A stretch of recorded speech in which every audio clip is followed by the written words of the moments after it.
Bien le bonjour et bienvenue à cette nouvelle capsule portant aujourd'hui sur la règle de l'octet. La règle de l'octet, ou du doublet en fait, a un but bien précis.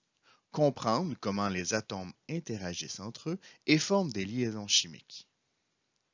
Dans le cadre de ce cours, on examinera comment les atomes peuvent former des ions qu'on retrouve dans les substances électrolytes.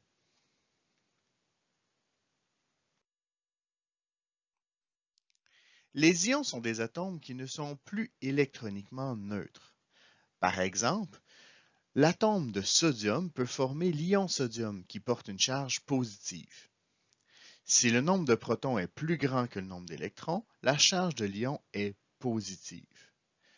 À l'inverse, si l'ion a plus d'électrons que de protons, sa charge est négative. Les atomes neutres ont le même nombre de protons que d'électrons. Lorsqu'on examine une case du tableau périodique, on retrouve le numéro atomique. Ce chiffre nous donne le nombre de charges positives ou protons qu'on retrouve dans le noyau de l'atome. Par exemple, le fluor a un numéro atomique de 9. Il a donc 9 protons dans son noyau. Le numéro atomique nous donne aussi le nombre d'électrons de l'atome. Lorsqu'on illustre l'atome selon le modèle de Rutherford, on place au maximum 2 électrons sur la première couche. Si l'atome a plus de 2 électrons, on peut mettre jusqu'à 8 électrons sur la deuxième couche. Si l'atome a plus de 10 électrons et que les deux premières couches sont complètes, on peut mettre jusqu'à 8 électrons sur la troisième couche. Dans le cas qui nous préoccupe, les 9 électrons du fluor sont distribués sur deux couches électroniques.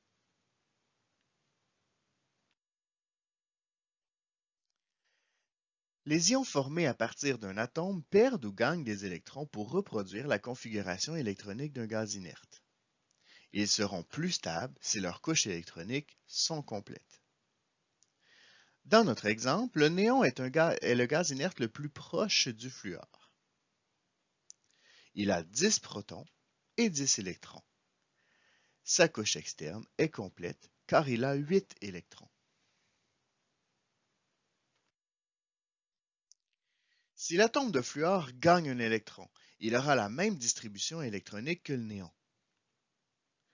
Par contre, il aura un électron de plus que le nombre de protons.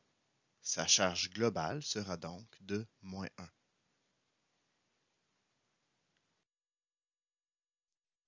Prenons un autre exemple, celui du magnésium. Cet atome a 12 protons dans son noyau et 12 électrons répartis sur 3 couches électroniques.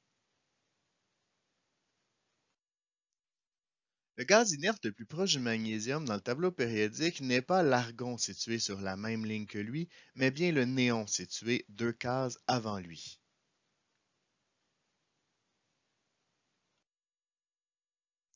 Le magnésium a donc tendance à perdre 2 électrons pour augmenter sa stabilité et adopter la configuration électronique du néon.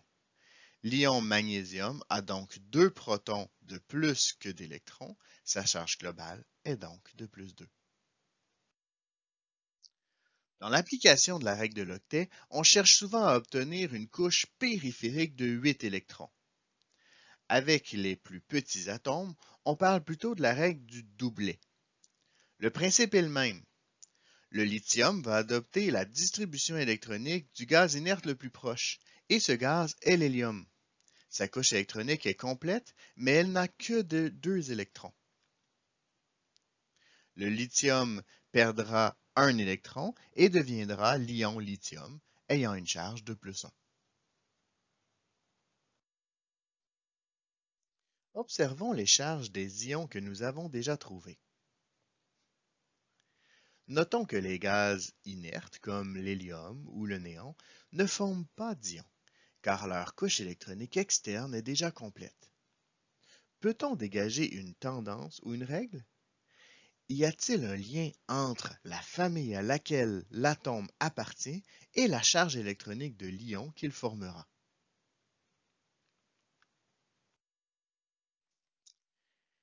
Résumons maintenant brièvement ce que nous avons vu dans cette vidéo. La règle de l'octet, ou du doublet, est un principe que l'on utilise pour déterminer la configuration électronique et la charge des ions formés par les atomes. Elle part de l'idée que la distribution électronique la plus stable est celle des gaz inertes. Les atomes des autres familles tendent à reproduire cette distribution. Comme la couche périphérique des gaz inertes a généralement 8 électrons, on ajoutera ou on retirera des électrons pour arriver à ce nombre.